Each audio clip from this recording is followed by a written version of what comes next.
Broly is easily one of the most overwhelming characters in Dragon Ball history, but have you ever stopped to consider just how far he would advance if he were placed into the timeline of the Dragon Ball Z movies? Since my previous video exploring Broly's potential within the canon storyline was so well received, I decided to take an analysis a step further and examine his impact specifically within the movie continuity. Now, I don't need to spend time convincing anyone that Broly outclassed the films that came before him, surely. The only notable exception I've seen brought up is Metal Cooler, but I actually have a dedicated video planning to explore a hypothetical battle between Broly and Metal Cooler, so I'll save that scaling discussion for that episode. With that out of the way, let's dive into Broly's first major objective in the movies, the plan to eradicate the Super Saiyan. Hachiyak can only exert power above Broly after charging for a very long time. This would be movie 8 Broly at best, not movie 10 or Bio Broly. This is also being stated by characters who don't know the full strength of Broly, since he always holds back his power and especially did so in that very movie. In the Battle of Gods official movie guide talking about Dragon Ball, the plan to eradicate the Saiyans, there is an excerpt where it is stated Hachiyak with power that is said to be more than Broly, which I find funny since it's not even really stated outright, but it uses wording like with power that is said. But again, even if you did grant him this, he would still be weaker than movie 10 and movie 11 Broly. The events of Bojack Unbound take place shortly after the Cell Saga, and that timing is critical to understanding the scaling.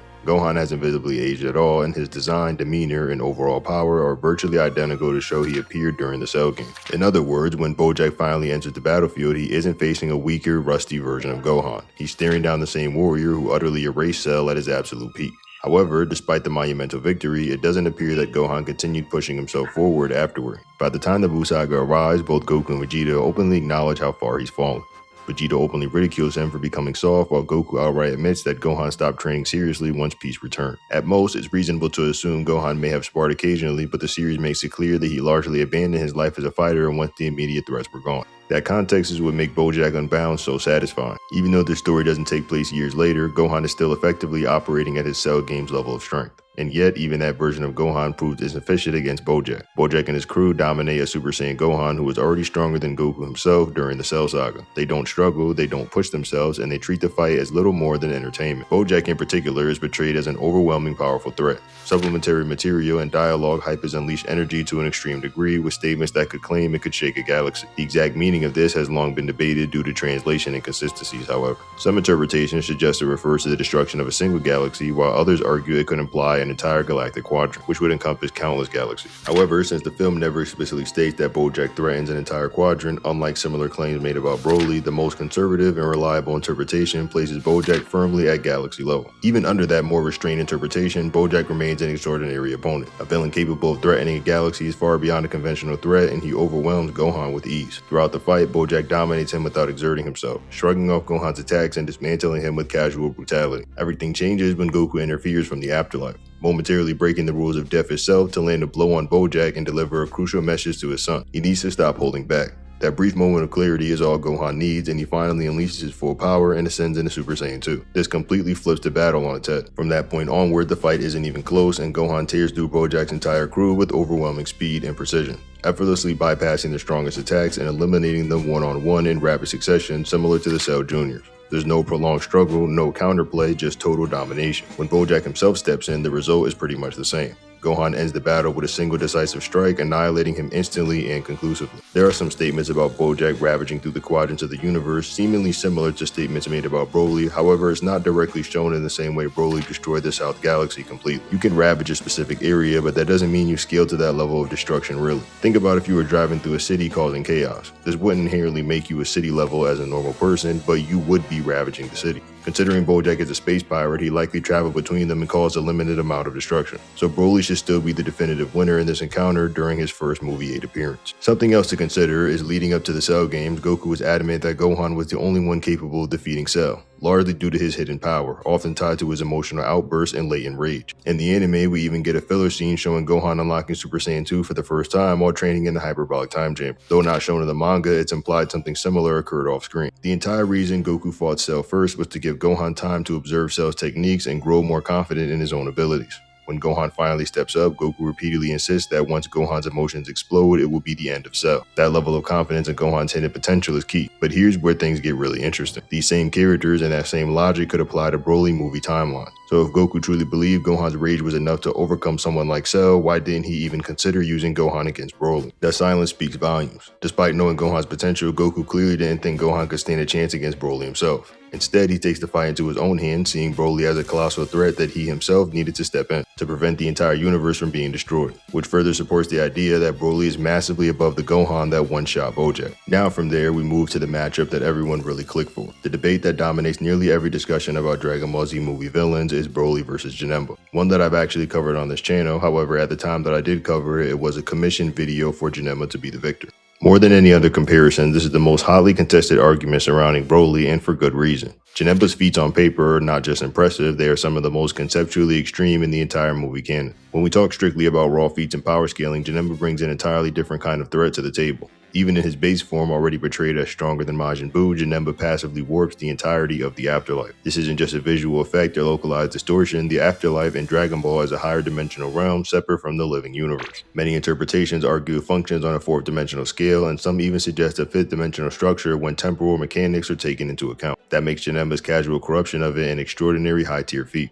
To put that scale into perspective, official statements describe the afterlife as being multiple times larger than heaven itself. Heaven in turn is said to span the same scale as the infinite living universe. So for Janemba to distort the afterlife simply by existing speaks volumes about the magnitude of his power. On top of that, Janemba demonstrates combat feats fast enough to contend with Super Saiyan 2 Goku. This is particularly notable because that same Goku while in base form was shown traveling from the afterlife to hell in mere moments, an act often interpreted as infinite speed. If that interpretation holds, then base Janemba must at least scale to the level of speed, if not exceed. Janemba's abilities go far beyond raw speed and strength. His arsenal includes advanced reality warping techniques such as reshaping space at will and creating miniature replicas of Goku to attack him. These abilities push Goku to escalate the fight further, forcing him ultimately into Super Saiyan 3. When Goku transforms, he explicitly states that the surge of power shakes the afterlife itself. In that state, Goku is briefly able to overpower Janemba with a massive energy blast, suggesting that Super Saiyan 3 places him temporarily above base Janemba. But that advantage doesn't last long, as Janemba soon evolves into his far more dangerous final form, Super Janemba.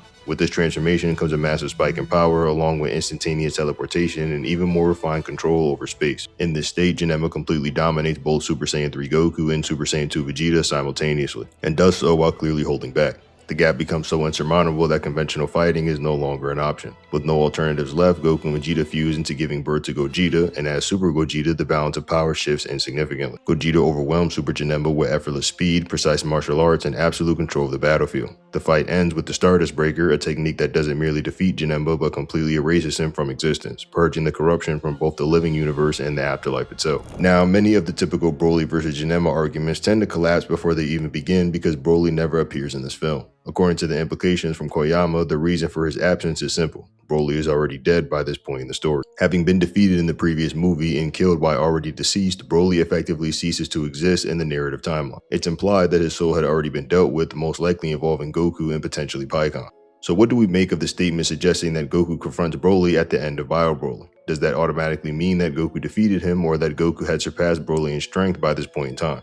And does Broly's absence in Fusion Reborn imply that Goku permanently eliminated him? Now, even if we assume that Goku did defeat Broly at some point, that does not automatically mean that Goku was stronger than him. In fact, you can make a very strong argument for why Broly could lose a fight to Goku despite still being more powerful combatant. Broly's entire narrative premise is that he represents the absolute peak of Saiyan potential, raw, overwhelming, and fundamentally uncontrollable. If Broly is designed to be the strongest expression of his race, and if Goku could never defeat him through conventional means as stated by Koyama, then the question becomes obvious. How was Broly defeated? And the answer is likely that he wasn't beaten conventionally at all, and almost certainly not because Goku simply overpowered him. That brings us to the hypothetical scenarios. In one interpretation, Bio Broly involves Broly being sent to hell, where he eventually encounters Goku and Pikkon. The scenario is relatively straightforward to explain because guidebooks describe Bio Broly as an instinctive driven fighter. He relies almost entirely on raw impulse rather than tactical awareness. This is precisely why he is even more vulnerable to being caught off guard than the original Broly. So even if we assume that Bio Broly existed within the same continuity as Fusion Reborn, it's entirely plausible that Goku could defeat him without significant difficulty, not because Goku is stronger, but because Bio Broly's fighting style makes him exceptionally exploitable. Even in a hypothetical scenario where a fully unleashed kaiju-scale Bio Broly possessed greater raw power than Janemba, all it would take to defeat him is catching him off guard while doing what he almost always does in character, play with his opponent.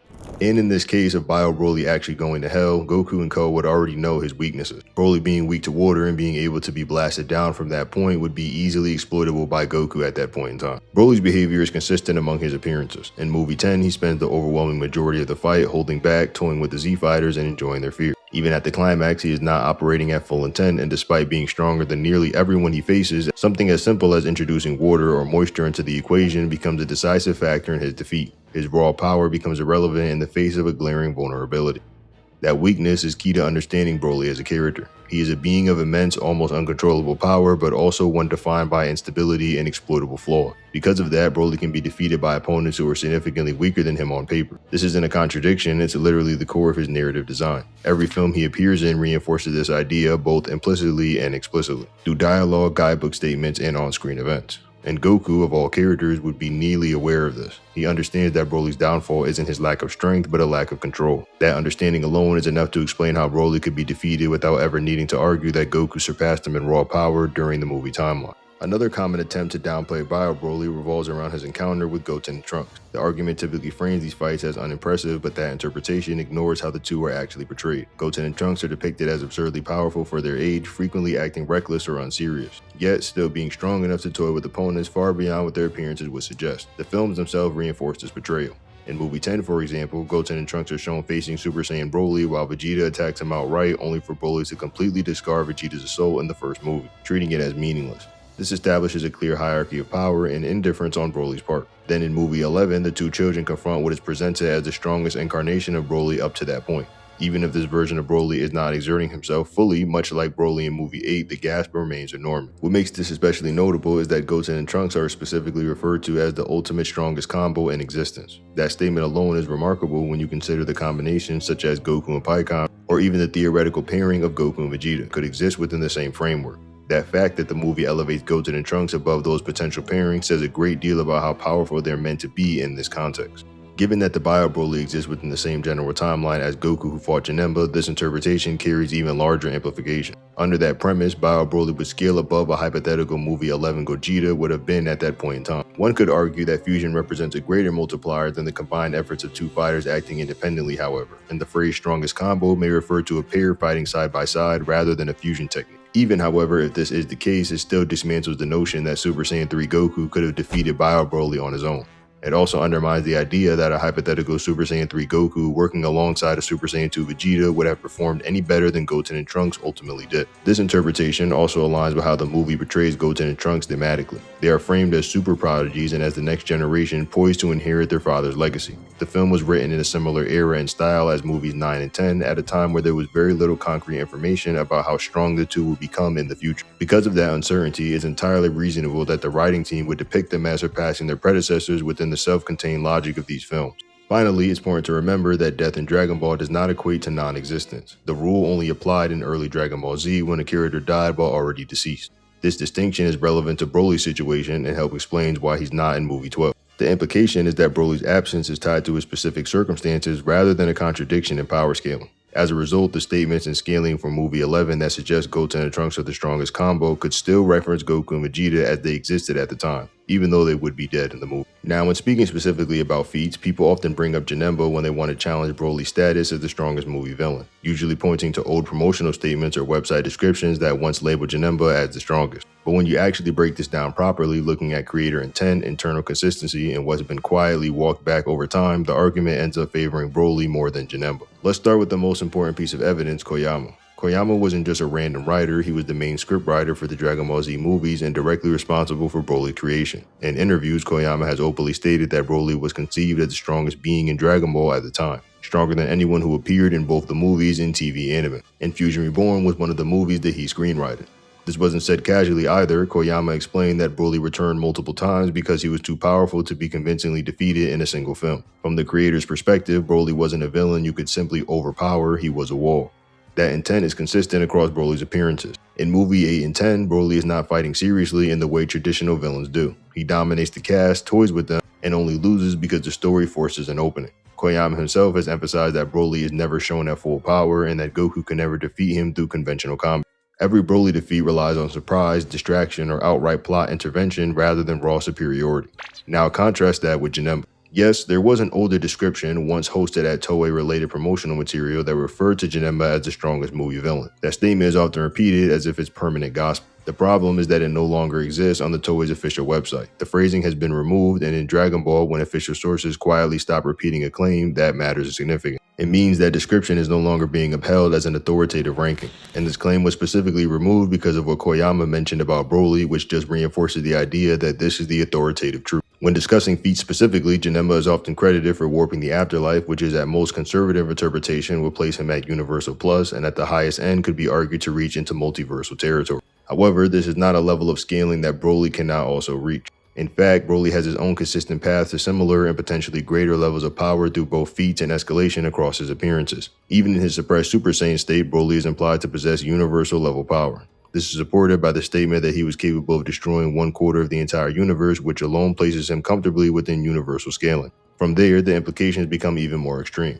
Once Broly fully transitions into his legendary Super Saiyan form, the power increase is portrayed as overwhelming. Given the magnitude of his transformation, it becomes entirely reasonable to conclude that Broly in Movie 8 alone could have the capacity to annihilate the universe with ease. This interpretation is further supported by how Broly interacts with the cast in later films. In Movie 10, base Gohan is shown briefly contending with Super Saiyan Broly. Broly is clearly not fighting seriously and is largely toying with his opponents, but it is still implied that base Gohan forces Broly to exert more effort than characters such as Master Super Saiyan Goten and Trunks. This suggests that even while restrained, Broly's power floor is extraordinarily high. The gap becomes even clearer when examining Broly's transformations. The legendary Super Saiyan form is able to completely overwhelm Super Saiyan 2 level fighters with no resistance whatsoever. That alone implies that the legendary transformation is not a minor boost but a massive escalation layered on top of Super Saiyan. Conceptually, it can be likened to going from base to Super Saiyan 2 stacked on top of an already active Super Saiyan state, which would place the multiplier well beyond 100 times and even potentially hundreds times higher. It's also important to remember that Broly's power does not remain static. Across the two films in which he appears in this era, Broly is especially shown to grow stronger over time. This continued escalation further solidifies his placement in the Universal Plus range without requiring any speculative leap. The argument for multiversal scaling emerges when factoring in Goten and Trunks, who are referred to as the strongest combination in existence. Broly is shown to effortlessly overpower them, which would naturally scale him above Movie 12 Super Saiyan 3 Goku. That version of Goku is capable of shaking the afterlife and even the Grand Kai's planet simply by powering up with a feat that's clear large-scale implications. Because of this, the gap in feats between Janemba and Broly is far smaller than what is often portrayed to be. Broly is not relying solely on statements to remain competitive in these discussions. He possesses a combination of on-screen implications, power escalation, and conservative scaling that allows him to stand alongside and potentially even above Janemba when judged purely by feats. When everything is broken down properly, the overall picture favors Broly. He not only benefits from stronger and more consistent creator statements, but also from relative power scaling that places him comfortably within the same upper tier, if not beyond those attributed to Janemba. In addition, I've also seen arguments that attempt to use video game scaling to elevate Janemba as the single strongest movie villain. However, if video game scaling is being treated as valid evidence, then the same standard overwhelmingly favors Broly rather than Janemba. In Shin Budokai, Janemba is explicitly confirmed by the game's creator to be equivalent to his movie counterpart. The description provided by the developer stated that Janemba is an evil entity who appeared in the Home for Infinite Losers, and is described as the strongest enemy to appear in the Dragon Ball Z anime movie. He is said to possess overwhelming power and speed, along with a wide array of special abilities. The statement further explains that Janemba can transform his club into a razor-sharp sword for combat, and most importantly, that he is just as powerful in the game as he was in the film continuity. As a result, he is presented as one of the strongest characters available in the game. At first glance, the claim that Janemba is the strongest enemy to appear in the movies might seem definitive, and is understandable why some people immediately treat that statement as conclusive. However, it is well established that the actual media itself always takes priority over promotional or authoritative statements when the two come into conflict. Context and on-screen portrayal ultimately matter more than isolated descriptions, and this is where the argument collapses.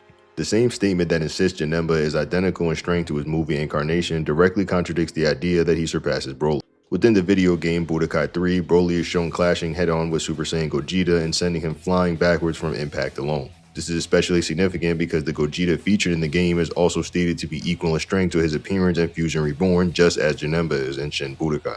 In Fusion Reborn, Janemba was completely outmatched by Gogeta. He could barely cause Gogeta to react, let alone force him back or overpower him in a single direct exchange. The gap between them and the film is clear and decisive. Therefore, when the game presents a version of Broly who can physically overwhelm and repel the same level of Gogeta, it establishes a hierarchy that places Gogeta above Janemba by the game's own internal logic. As a result, even when using video game scaling as a framework, the outcome does not favor Janemba. Instead, it reinforces the conclusion that Broly would scale higher than Janemba in this context. Making attempts to use the games to crown Janemba as the strongest villain is fundamentally self-defeating. Hirudegarn is actually a relatively straightforward case when it comes to scaling discussions. According to older promotional material from Toei, Hirudegarn was considered weaker than Janemba. This assessment was based on the fact that Hirudegarn was defeated by Super Saiyan 3 Goku without the need for fusion, whereas Janemba required Goku to achieve a similar outcome. While the specific website reference has been removed, the ranking is consistent within the narrative presentation in the films. Wrath of the Dragon, where Hirudegarn appears, takes place shortly after the Buu Saga, which aligns with the established power levels of Goku and the characters at the time. In this context, Hirudegarn's relative strength is easy to place. He is a formidable opponent, but he clearly does not reach the level of Janemba or Broly.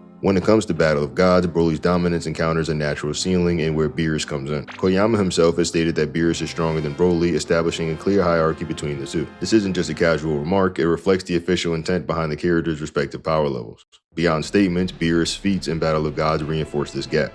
He effortlessly moves and reacts at speeds far beyond anything Broly has displayed in the movies, overwhelming opponents who have challenged even the legendary Super Saiyan. The transformation into Super Saiyan God Goku further scales above Broly's feats. The combined speed, destructive capability, and energy projection demonstrated by Beerus and Super Saiyan God Goku surpass Broly in virtually every measurable way. This scaling also creates an interesting implication. Super Saiyan God Goku is explicitly stronger than what a hypothetical Super Saiyan 3 Vegeta would be many years after the Buu Saga. Even if you assume Vegeta receives a full Super Saiyan 3 form well beyond his original appearance, his power would still fall short of God Goku's feats and destructive potential. By extension, this reinforces Broly's relative ceiling in this era. While he remains overwhelmingly strong, both creator statements and feats place him definitively below the likes of Beerus and Super Saiyan God Goku.